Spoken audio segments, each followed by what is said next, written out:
smartest thing he did, because that man would make it so bang. But he would walk around the tape recorder and just go, well, that's a cool sound. You know, just like make these crazy sounds.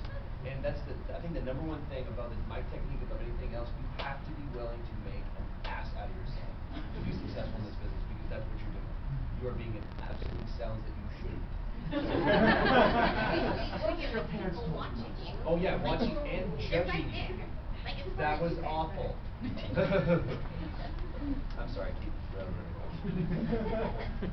A lot of you seem to do other things besides voice acting. As voice actors, like, do you feel kind of isolated since you're usually in the booth alone with like other actors? Or because you guys all seem to kind of know each other kind of well, but one big party. Yeah. That line by the That's the thing, yeah. Did you see it? It is different, let's say like theater work where you're part of an ensemble and you're feeding off each other and you get a lot of synergy with that. Like you were talking about listening, I mean, what's the opposite of acting? Reacting. I mean, there's a lot of that. So being alone in the booth takes a lot of that. You're the first person being recorded, or the people you're talking to aren't recorded yet. That's why you have to have a relationship between the director, you, and the engineer. And you, as the actor, have to be able to trust the director, and the director has to be able to, I mean, you just have to be able to turn. The relationship is the best thing I can say, but there is a difference. So you lose that synergy, so you have to be able to trust the director to know that that's where he wants it to go, he or she. Right. And then kind of, I mean, you start going in a direction, and then you got to take people to I mean, but it is different. And you do end up like spending a lot of. There was time someone asked me like, "Oh, you and this other person were co-leads in this show." I met this person. I'd done 2 shows with Jeremy Lee before I ever met her, and because of the restraining orders. But yeah, so there's not that camaraderie. That's why we kind of like come to cons, because we get to hang out in ways that you don't when you're making the show. I haven't seen you in years. Maybe more, yeah. Jim Cummings was on Craig Ferguson like 2 nights ago or whatever. Just the new Winnie the Pooh movie came out, and it was interesting because Craig goes, "This is the first time we've ever met," and Jim Cummings is the voice of Pooh and also Tigger, and Craig Ferguson. Ow. Thank you. And so they did this movie together, and never met. So it's kind of interesting. So I think John Cleese was the narrator, and Tom Kenny is rapping. But and it depends. Like we're doing like original animation, like Generator Rex, it's a totally different setup because I wet myself because of John DiMaggio. And you know, it's really fun when we had Darren Norris, John DiMaggio, Tom Kenny, Mark Hamill, all in one room together, and the director just literally threw a hand up, "Easy boy!" You know, so and that's kind of a totally different thing because you do get the benefit of watching. You have to imagine, because the beauty of anime is that you've got a finished product in front of you that you're meeting. And with original animation, you are all just imagining it in your head. So it's a totally different kind of thing, but it's kind of relationships you do on those kind of shows because it's like a set family. Digressing though, that's why Wall is so fun. Because then you're actually Wallace. See, Kyle, I'm good. I'm just kind of curious what all the things all you guys have done over the years, like all your voice acting and whatnot. You want to blurt it out all at once? It's like Peter Griffin's thing where he goes like recite all the states in less than a second. Do you have a smartphone? Can you go to the internet? animenewsnetwork.com and they have an encyclopedia. Oh yeah, yeah. Here's the thing about that. It's really like a part-time job or full-time job where you're lucky enough to come in 2 times a week or 3 times a week or once a month or whatever, and you just start to lose about it. You almost just lose track of the shows. I don't even know. Like when you're a big time star and you're the lead. Right.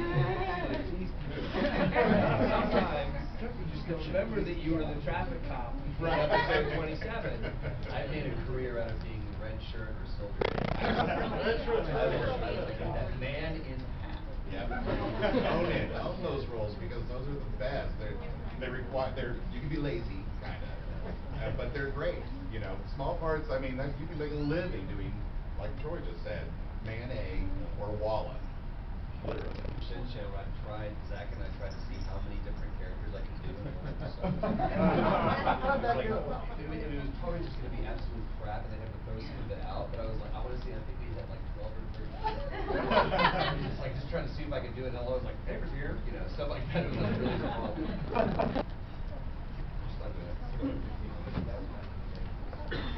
Yeah. Me. You in the hat. I know this is a little bit off topic, Oh, but I was no. wondering how you guys got started. Chris Sabbath. Chris Sabbath. Really? Oh. Sabbath is like the marijuana of anime. It's a gateway drug. It just gets you in. It's always pretty good. Here's how I got started. March of I was a fireman. I was a firefighter paramedic, and Chris Sabbath needed a low voice, and I didn't even know who Chris Sabbath was at all. I didn't really know anime. And a friend of mine, or not even a friend, an acquaintance, said, "Oh, I just did this bit part on this cartoon. Oh, that's cool. Can I try? Sure. Call Chris Sabbath." So I called Chris, and he set up an audition appointment, and then I was Android 16, and then from there it was just. I'm tired of saving. Screw you. Make cartoons. Make the cartoons talk on the show. Clear! We're good! Yes! Breathe! Hold on, what? Oh, yes, no, you be there in 3 minutes. I really hope you do well because my show Right, is hey. Friday. 4 and 6 o'clock. Wait, That's a whole different It's story. a kicked in the gut react? Hold on, what does this sound like? Did you get that? Hold on a second. What about you, Leah Clark? I was doing a play, and the director of the show was doing a lot of work in animation. We'd always have to leave, and so finally I was like, you know, what is that? Hello. He explained it. Yeah, you'd always have to leave to go record it for Funimation. Very interesting, and I tried to get on the list at Funimation because you know, call, get on the list. I was on the list for about 2 months until finally just like, can I just go with you? So he took me and asked my friends to do it. So I said yes. I have pictures. You're me. I have pictures of Chris Sabbath.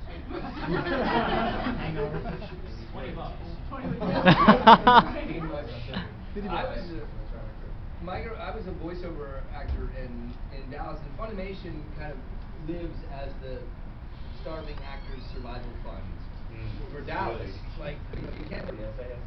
And there's a lot of actors in Dallas. There's a lot of production happening there, but there's probably 1,000 people in the city of Dallas that call themselves an actor and have got some kind of training and have headshots and go out and try to do it. So everyone was always saying, you gotta do this, you gotta do this, and the agents were like, no, this is what you get in the commercial, it's not worth it, it's a bad idea, stay clear, they don't pay you in scale or anything. But I knew some people, like Mike McFarlane was one of them, and he goes, yeah, but if you work 17 hours a week, it kind of adds up versus the one every other month. And so I finally went in for fun one day, and then I think I got called in for a Wallace session the day that an audition was happening for another show, and got pulled in. And that was pre-Baki. And then I finally got to do a bad guy because Justin Cook was auditioning for Sensei for Yu Yu Hakusho, and I'd only done like teen go-sided, young, skippy, 14-year-old kind of characters. And I was in the hall. I was like, hey man, can I read? And he's like, well, it's kind of a low red. I was like, I know, watch this. But can I just, you mind if I just come in? And went in and just went, okay. Who the hell is that? I remember all I could do was low register, and I had to like beg my way back in to do some younger guys. I'm like, I used to do that. I guess the through line is that we all knew people that were doing it. Yeah. Because I was an actor in Houston, Texas, doing Shakespeare in Prague. Sounds miserable. Hail El Palazo. And then he told me one day, he's like, hey, I'm working for this company, and you really should audition because every show that they do is about little girls that save the world, and you sound like a little girl. You want to see the world? Yeah, my friends be having like they were having auditions. It was really weird how it happened. Like they were having auditions that weekend. I went in, they didn't call for a while, and then boom, they cast me in 2 shows, and it hasn't stopped. But again, But it started with acting too. All So it acting. started with acting. A lot of times not that people No, I was in a band and I was doing our Trip album. Fontaine. Yeah. Kind of awesome. Check him out. I was the studio we were doing our album at, and a lot of commercial work, and I popped my head in the door one day. I was like, "Hey, are we getting radio?" And they're like, "Hey, get out." And 2 weeks later, same thing. I got a call saying, "Look, if you're in, do what you can do." So I hauled my butt down there and walked in, and they just threw some copy at me, and it was see what you can do. And it was car commercials, so I just did what I always heard on the radio. It was like, "It's Sunday, Sunday, Sunday," you know, that whole thing. And that normally gets a better laugh. And so then you got the job, kid. I was like, "Cool." How much do you charge? I had no clue. I said, "Do you mind just telling me why, 2 weeks ago you didn't want to know my name, and now I'm your guy?" Drop sunglasses. Look where I'm at. And they said, "Yeah, the guy that's been doing our car commercials for the last 25 years had a heart attack and died." You got an opening? Bad. Yeah. That I got in my apartment. So you gotta know somebody. But then I kept doing all these car commercials, and I was walking into a gig, and Sabbath was walking out. He was like, "I've heard about you." That's how I got into Sabbath. Really had known this. I owe a lot, so much to Chris Sabbath. Still. Even still, yeah. He's just a good guy. I'm a little nerd as well. Did you guys already touch on the subject of like online? Oh, we touched on it. You did. We jiggled it. I thought We have a date on Friday. auditions and stuff like voice 1, 2, 3. Oh no, we And haven't. like, cause I have my sound bites and stuff on there, and I've had a few auditions, but nothing's popped yet. So. I think that I feel like for Voice 123, Voice Bank is also another good one. Voice 123 is probably the most popular for just nationwide. I don't currently have representation, or I do, but I'm just trying to throw a wider net out there. There are clients that look for stuff like that. Be cautious because it actually is a detriment to the industry if let's say $1,000. Okay, that's the going rate for X, whatever it is. And someone says, "Hey, I've got $200," and you do it. Well, it actually hurts the entire industry. Yeah. So, and what that means is that if you are capable of doing that job, if you are capable of making the same amount of money, there's no reason why you should get any less. Between Texas and LA, someone in LA kind of slammed Texas actors saying, "Well, they're not in LA, therefore they're subpar." And me and Travis Willingham rolled up our sleeves like, "We tell you something." Nobody has a lock on talent geographically. There's talent everywhere. And just because you see in X city does not mean that you do not have the same, if not more talent. The craziest, sorry, Troy. Yeah, no. The craziest, because that's not just voice acting, that's theater acting. That's like a lot of the equity houses in the DFW area will go to New York and LA to cast their Broadway shows that they're doing. In Los Angeles are transient communities. Yeah. People from places like Texas No or one's from from Nebraska are moving to LA and New York, so everybody could just pull their heads out of their asses and realize that the talent's coming from everywhere. You don't have to be, just to touch on what you were saying, because I've run into that as well. There's an LA snobbery and a New York snobbery. Well, Not a bad way to get in. Absolutely. It's just also tough. And you can, union scale is actually online. You can look what union scale 13-week buy for a commercial is, and know how bad they're ripping you off. Now, it may be worth it to a certain extent, but know that it's because they're trying to get it on the cheap. Yeah.